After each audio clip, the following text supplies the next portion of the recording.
Welcome back to the channel. Today we're looking at a new synthesizer plugin for the MPC platform, and can you guess what it's based on looking at the panel? Yes, it is a Juno 106 recreation for your MPC, your Force. It's also an audio unit in VST, so you can use it in Ableton Live if you want. And it is $74.99. Not sure if that's a launch price, but I was told it's $74.99. Reasonable price for a synth recreation. Now, quick disclaimer, Akai did send over an early access license for me. I've had it for about a week, but they have no say or influence whatsoever about what I get to say about this plugin in the video. With that out of the way, let's get to it. So right away, if you go sounds with the plugin activated, you'll see it on the second page. It says JURA right there. And it comes with 500 plus presets, which I think is pretty awesome.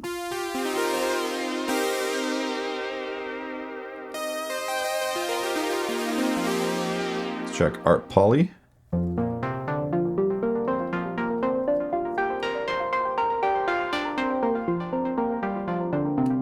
Soft locks.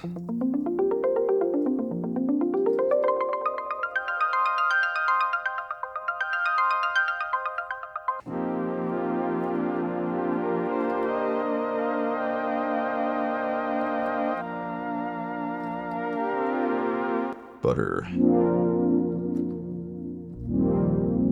Delicious.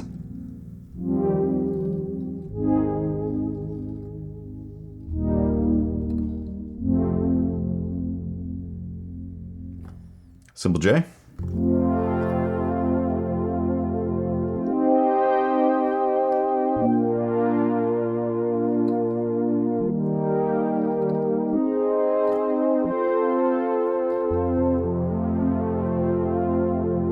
Quick note, I do have a sustain pedal plugged into this keyboard. If you're curious how I'm sustaining some of the notes, that's what's happening. Analog woods. Let's check out some other stuff. How about plucks? Cotton.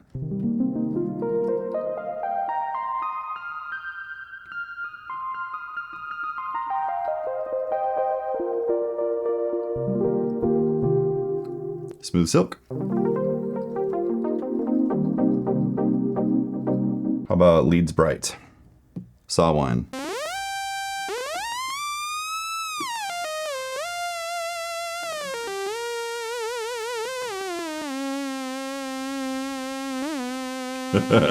Thin square.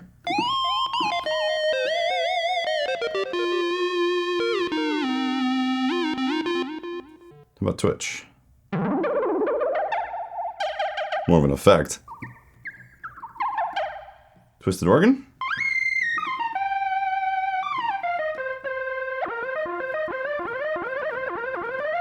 So that's Leeds Bright. How about synths?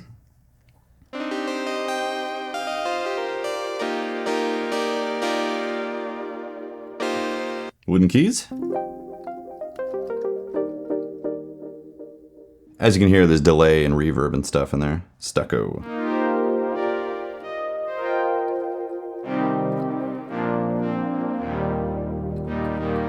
PWM polysynth.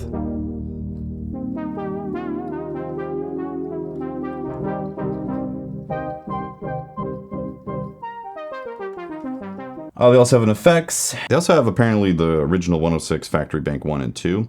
I never had a 106, a vintage one, so I can't say whether or not these are going to be accurate, or even if they are the banks, so I wouldn't really know. But you can just see, like, here's brass. Trumpet.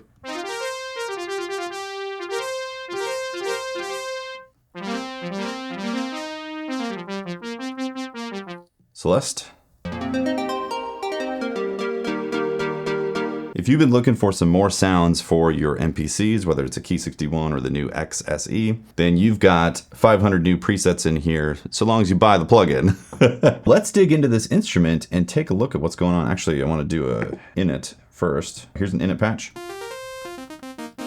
Just a saw wave. I'm actually going to switch it over to square. Here's the filter. I'm going to use a Q-Link for this. A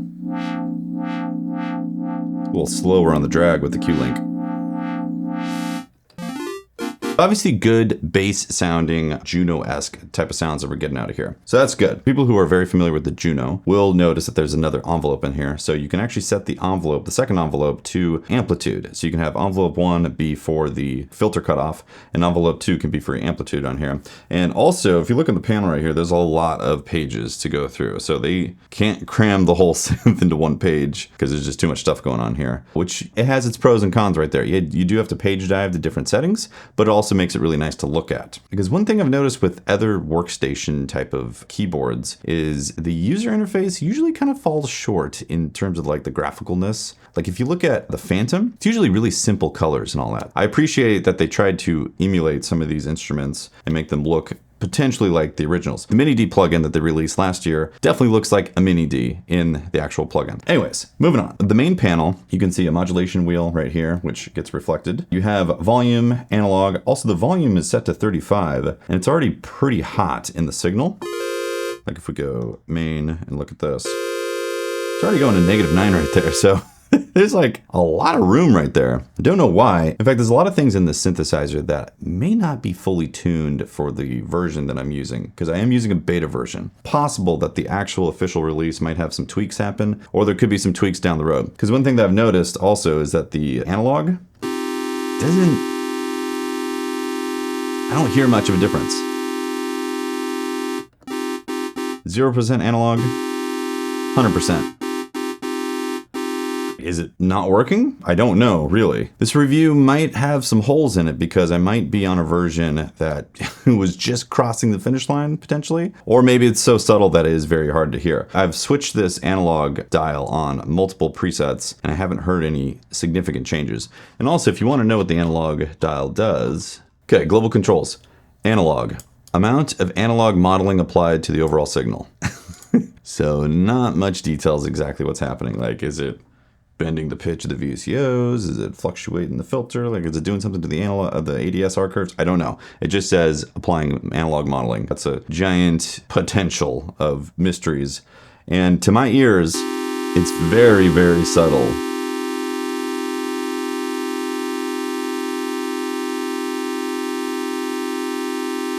In fact, YouTube compression is probably going to mask even further what might be happening right there, because what I hear is just a subtle change in the high end, but it's super subtle. It's not like really obvious pitch bending or anything like that. Or clearly, you'd hear the pitch bending if it was obvious. With that out of the way, some of this stuff, I'm not sure if it's fully tuned for the official release just yet, FYI. Back to the tour here. The main panel basically has some quick hits for you. You can change which oscillators you're using. You can add the sub. You can adjust the filter cutoff frequency. You can also give it envelope amount and even add an LFO to it. Then adjust the envelopes, envelope 1 and 2 real quick. In fact, if you hit the main again, it goes to envelope 2. And then obviously adjusting the chorus as well. They modeled the version 1, version 2 Juno chorus type of thing. You can have a mix in there as well. And obviously there's a delay and reverb and that type of stuff that's in here that wasn't in the original. That's clearly different. But moving on to DCO LFO page, you obviously have the oscillator page. Add some LFO to it. Get crazy with that. Some pulse width modulation, which is nice. Switch it to LFO. Slow down the LFO right here. Very nice. You can also switch to envelope 1 or 2. Yeah, that's another reason for envelope 2 as well, for the pulse width modulation, which is nice. I'm gonna keep it on LFO though. So as I'm playing, you might be wondering about voicing. Let's just jump over there real quick. So if I click on voice, it's set to 6 right now, and it has 1, which might be a beta thing. Maybe that might change. Then it has unison, chord, and you can actually set the chord stuff right here on the second page, chord edit. Unison, you adjust the detune on the unison.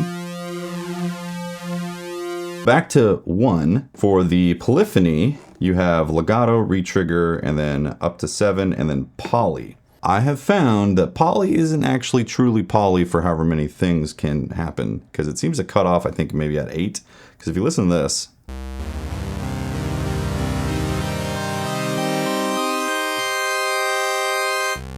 a lot of note cutting off right there, right? There's clearly a limit. It sounds like 8 to my ears. I could be wrong. Maybe it's 9, maybe it's 10. It's definitely not allowing as many notes as possible in the system, because if you look at the resources, it's at 3 right now.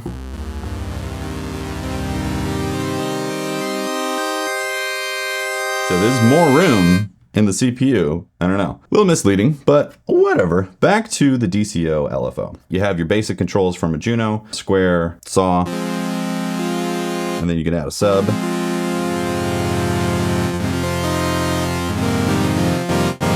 Add some noise. You can go from modern, which is brighter, to vintage. A little roll off on the top. So that's nice. Then you got your LFO. You can sync it to the actual beat. You can resync it for when the note plays. You got your speed, delay, and ramp. Delay is delaying how much time before the LFO actually starts. And then ramp is how much time it actually ramps the full modulation right there. And then you can adjust the shape. You know, pretty standard stuff right here. Moving on from there, got the filter and envelope section. Now here's another place with some new stuff. You see saturation and drive. And in the manual, drive is the amount of overdrive applied to the VCF. Saturation is the amount of saturation applied to the VCF. That sounds fine and dandy. But again, I think on my build, it might not be tuned or even on. Let's turn these down. Saturation all the way up, all the way down. Drive, all the way up, all the way down.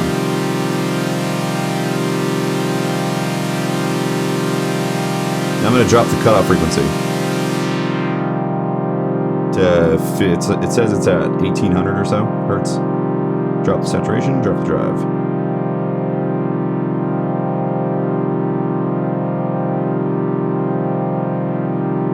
I don't think they're working right now. Yeah, like I said, it's probably because I'm on the beta. It just might be something wrong with those and they're not working correctly at the moment. I prefer having saturation drive in my circuitry when I'm using these things, so I will really appreciate that when it's really kicking on. But as it is right now, it feels like nothing's happening with saturation drive. Not that it removes my excitement about the JURA plugin, because I'm very excited to have a Juno recreation in all the MPCs that we use. I just want to get that out of the way. I'm just pointing out some stuff that's a little peculiar. And if it does launch this way, then hopefully they get it fixed right away. Anyways, back to the panel here. So you do have high pass filter. You got too much chunk in the low end. Just sweep it up. And it goes really high. It goes up to 3000 hertz. But it feels like maybe it's like a 6 dB hole or something like that. So pretty subtle, but enough to get the point across when you need to sweep stuff out. So that's at 259 hertz. Let's drop the filter down. Let's bring that saturation drive up.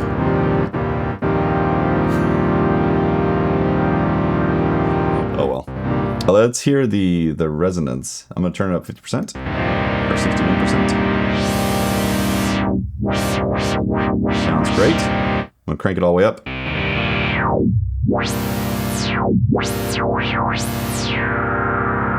Not quite self-resonant. It's got character. All right, let's add some envelope in here. So envelope. This is envelope 1, by the way, and you can invert it just like the original Juno. So we'll bring up the decay, drop the sustain, and the release. And currently the VCA is envelope 1, so I'm going to switch this to envelope 2. So I have 2 controls. So now the VCA is going to envelope 2, which is what I want. We'll drop the sustain just a bit. Release. Yeah. Now let's drop the cutoff all the way and bring up the envelope.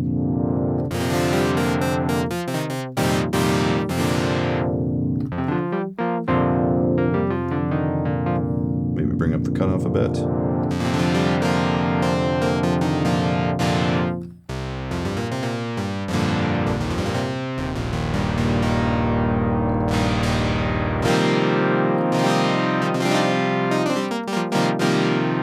Add some LFO.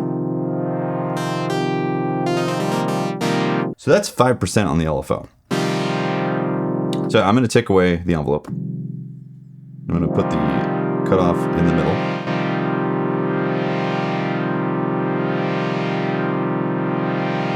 What's all the way?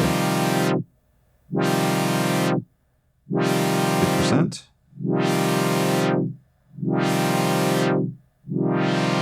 This is another thing that I've noticed so far in this version of JURA. A lot of the things don't seem exactly tuned for the interface because 5% once again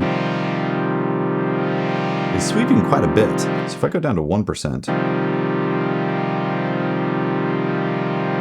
you can hear a fair amount of movement for just 1%. Personally, I would like to see this go from like 1% is barely perceptible, because one more click and it's 0, it's off. I'd like to see between 0 and 10% essentially be the ramp, what you could do right here, and then start ramping it up, because 19% is like, feels almost maxed out at that percent, that point. I feel like there's just wasted LFO values right here. And that kind of continues through a lot of values in some of the other settings, which I'll show you in a bit. Okay, let's go back to where we had this. In fact, let's put this down to, let's say 2%. So there's some movement. And then drop the cutoff down to, I think it was like 120. Bring the filter up. You know what? I think I'm gonna take off the saw.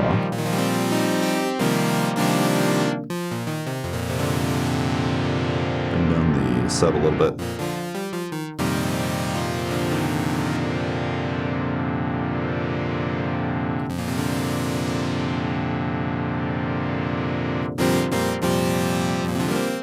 So you can add some keyboard value as well for the filter. So as you play higher, the keyboard starts opening up the filter. Or higher notes open up the filter. Yeah. Brighter, muffled. And then you got some velocity you can add for the filter movement.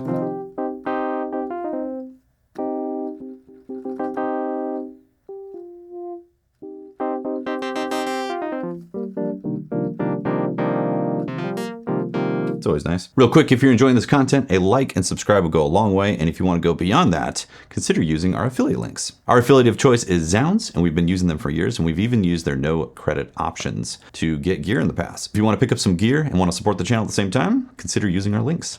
Thank you very much. Moving on to the next page, we have chorus, delay, reverb, and EQ. The chorus is pretty self-explanatory. It's the classic Juno style chorus, but now with the mix knob.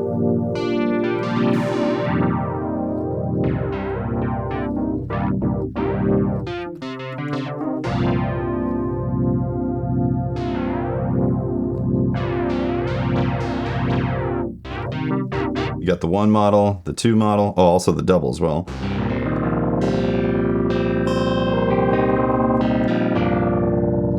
And then here's 2. That's chorus. I'm gonna take that off because it's pretty self-explanatory. If you click on these names right here, it will actually take you to the page, or you can just press on the page button and it will filter through them. So chorus to delay. Check out the delay, pretty standard. Got your time, ratio, whether or not you want to sync it. And also the page allows you to still hit the chorus right here, which is nice. You got your feedback, dampening, resonance, frequency type of stuff. Then also high pass filter, width, and mix. Pretty standard type of delay features. It's a nice sounding delay as well. What's interesting is it says 0 to 100% on this particular build, but really what it's doing is 0 to 50% is 1-to-1 of the signals. So you hear the original signal and the delay, 1-to-1. But if you go 100%, you're only hearing the delay. Once again, a little weird. I mean, it's nice to be able to have the option to only hear the delay signal. I don't know how often I would use that personally, because it's not a send effect. You know, it's a plugin with a built-in effect. You got the width, you can make it mono or all the way wide type of stuff. Let's hear 100% feedback.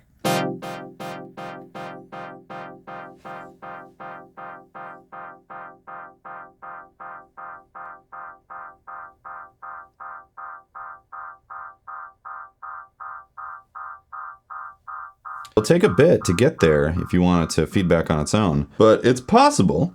Again, not that you really want to make it feedback like crazy on the actual plugin itself.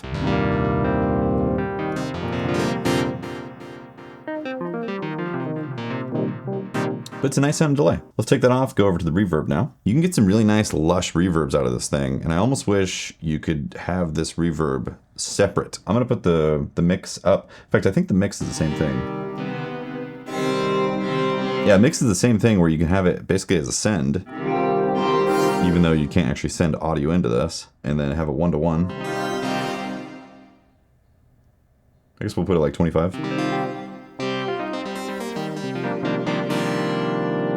Yeah, something like that. You have a high cut and low cut to shape the signal before it hits the reverb circuit. You have pre-delay to give it a little bit of space before the dry and the actual reverb sound. Diffusion essentially muffles the actual reflections. With no diffusion, you hear more distinct slapbacks, as if there's like, you know, no furniture in a room type of thing. Whereas diffusion all the way up,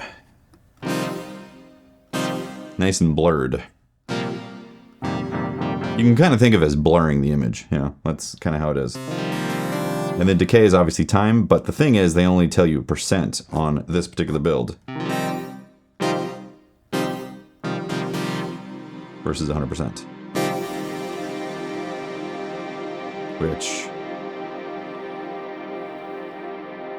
that might be infinite. Or maybe 30 seconds. It's nice. Like I said, I would like to have this reverb in as a plugin. So let's turn down the diffusion a bit and turn down the decay maybe like 50.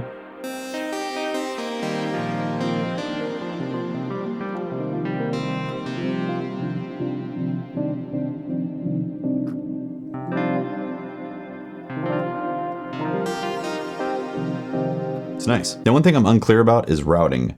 I don't know how the effects are routed in the system. I'm assuming it basically just stacks them on top of each other, but there's no reference in my version of the manual that's telling me exactly what's happening. Could be different on the final release because it could have an updated manual that actually has more details in there. But as far as I can see or tell, it's going chorus on top of the original signal, and then the delay gets added, and then the reverb hits the whole signal after that.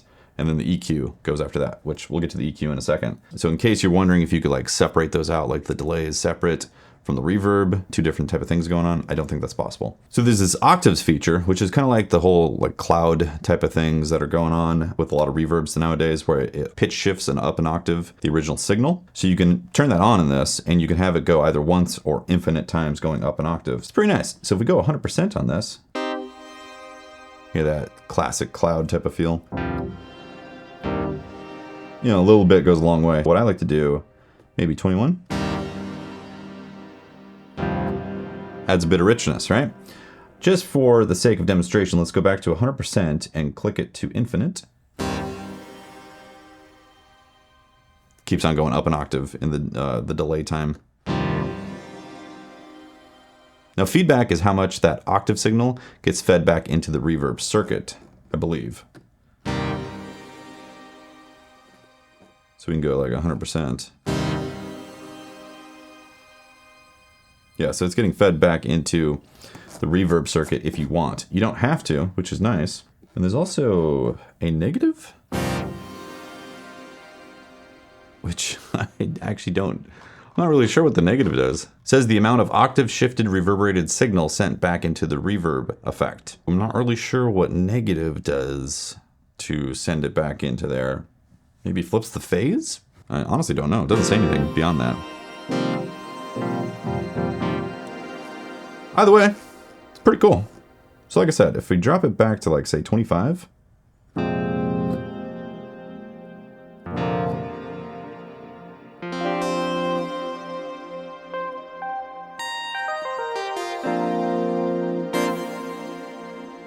It's nice. Really nice. You also have modulation, you know, so you can get kind of crazy if you want. Slow it down. Like 0.10 hertz. Let's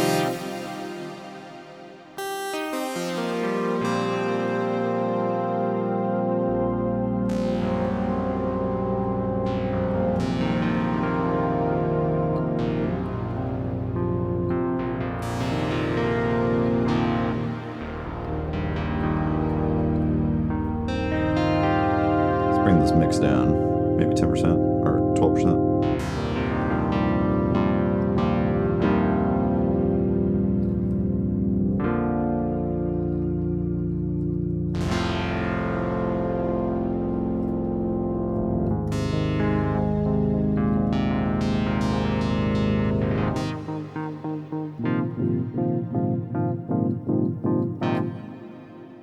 Width.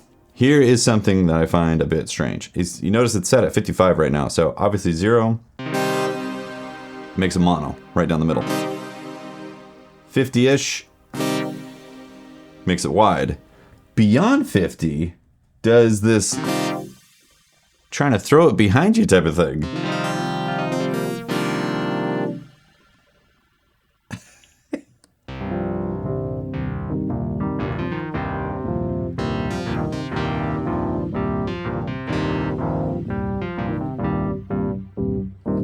That's there if you want it. Personally, I prefer my reverbs wide in the traditional sense.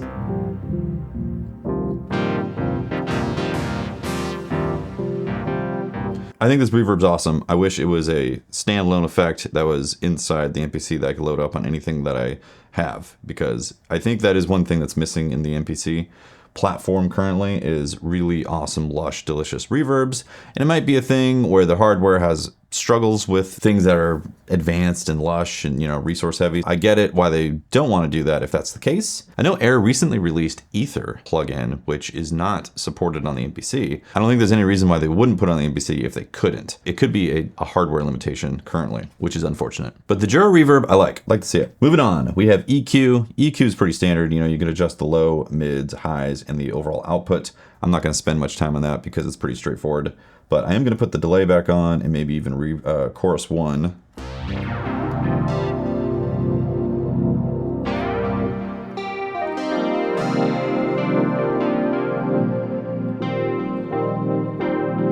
Because that's sounding pretty delicious. Moving on before I get distracted. Back to the voice page. You got your standard voicings. You got how much polyphony if you want to choose. And again, the poly is a little misleading, at least in this stage of the build. That might change with the official release. You do have your standard glide type of options, and then you also have an arpeggiator. You can tell it to hold.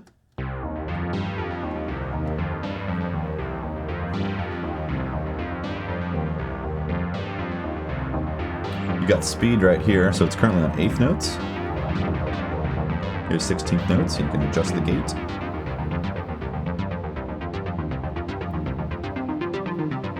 Go up 3 octaves if you want.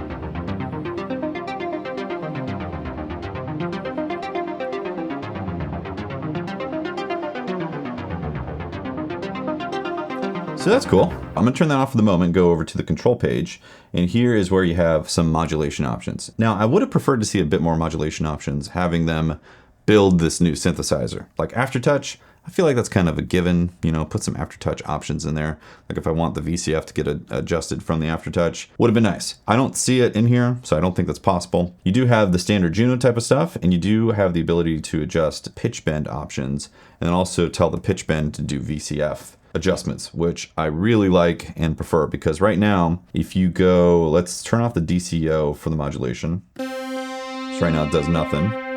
If you put VCF on, it still is attached to the LFO.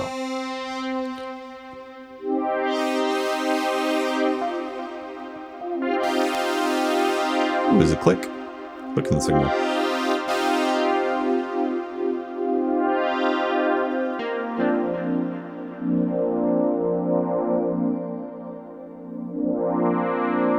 Kind of limited right there. Somewhat limited anyways. And back to the discussion of these sliders kind of having too much. Like if you look at this, I'm gonna turn this all the way up. Do 1%.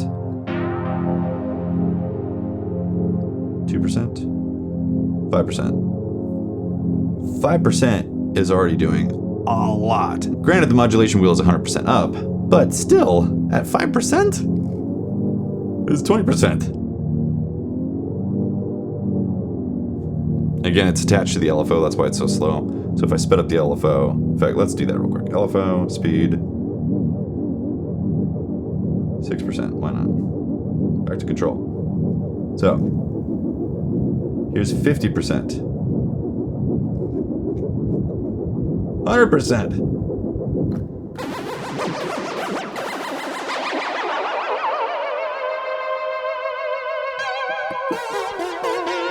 I don't know, maybe you want that much extremeness in your slider movement. Just seems quite a bit, because like, maybe 10%. is already a lot for when I put the modulation wheel up.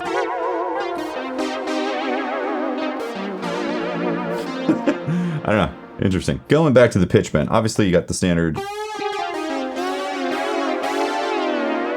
And you can maybe go an octave, which is cool. But you can also tell it to open up the filter. So maybe go like.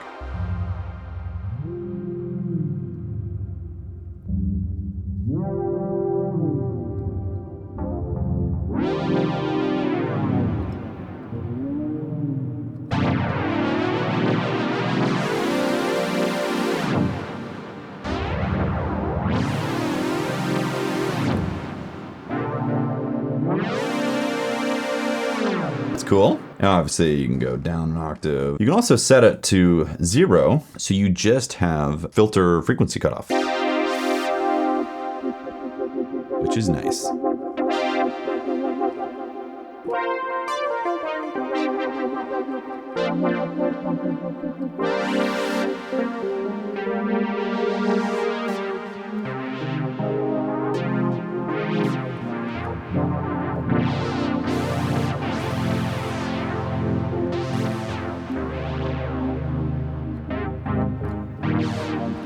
Put the arpeggiator back on.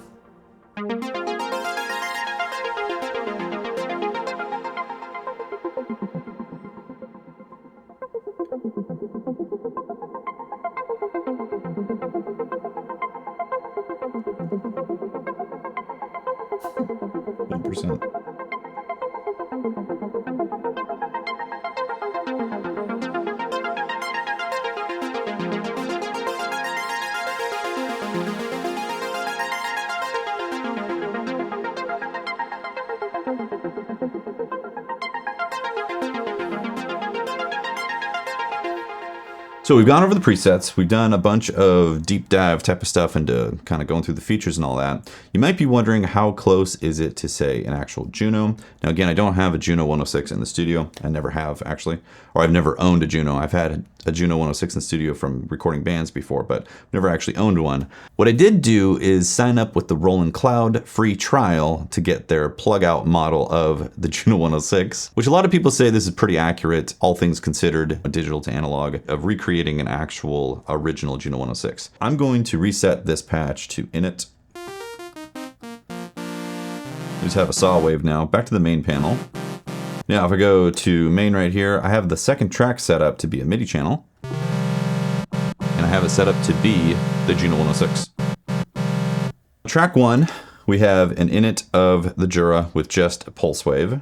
And then on track 2, I am sending MIDI into Ableton Live. I've matched it relatively well for the decibels, and this is just an Init patch from the plug-out version of the Juno 106. And that's the version that has the more intricate modeling, so it's a bit closer to the actual analog version. And if you get a Juno X, which I recently did a review on, you don't get this model, you get a different model. It's very confusing. Roland's marketing is all over the place on this, but the plug-out version apparently is a bit more accurate. That's why we're using that version here. So let's just hear middle C, JURA, plug out, JURA, plug out. So to my ears, the JURA is obviously brighter. There's a lot more top-end type of stuff going on there. The Juno 106 modeled version sounds like there's more of a roll-off for the actual square wave. I don't know if you're going to be able to hear that through YouTube compression. When the audio compressor kicks in, it tends to throw out a lot of high-end information. Just throwing that out there. And that's why I'm not going to go too deep into this type of comparison, because I don't know if it's going to be truly useful. But I just want to show that the recreation is pretty good on the JURA, but obviously it's not going to be exact. And that's to be considered. Also, the Juno 106 plug-out version is pretty processor intensive. It's using roughly 11% of an M2 chip, Apple Silicon M2 chip. Without it, I'm getting 0%. With it, it jumps up to 11%. So there's a lot of modeling going on with the 106. It stands to reason that it's going to sound better just across the board in terms of accuracy for an actual Juno. Would anybody be able to tell in your mix? No. There's no listener that's gonna be like, sounds like you used a different emulation. If you're looking for actual like intricacies of where things might fall apart. The Roland emulation is going to be more expensive on the hardware, and that's why something like the Jura probably is not going to be able to achieve that level of detail. But does it need to, is the real question. Because yes, this is brighter, but you could probably just drop the filter.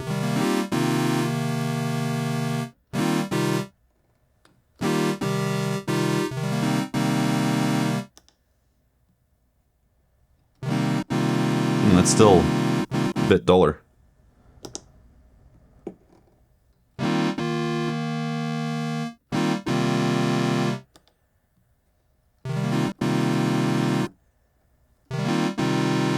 Yeah, the Jura does sound a little more thin, but again, once you've like baked in all these effects in there, I don't think it's as much of a difference, personally. Let's do a filter sweep.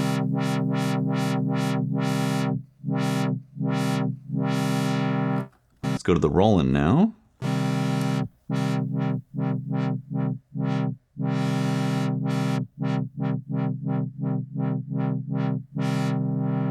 Yeah, let's put on chorus 1. Open the filter back up.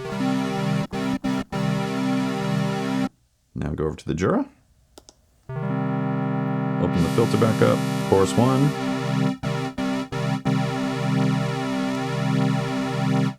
Roland. Jura. Roland. Jura. Well, it is time to wrap it up here. Hopefully you enjoyed this video. If you did, a like and subscribe would go a long way. I appreciate you hanging out. Also, thank you very much for making it to the end as well. And again, if you are planning on picking up any gear and want to support the channel beyond a like and subscribe, then using our affiliate links, even if you buy like cables, helps out with the channel. If you're looking for an MPC 1 Plus review, I do have that on the channel as well. And I will be dropping more content on the MPC in general. So make sure to stay subscribed. I'll see you soon. Peace.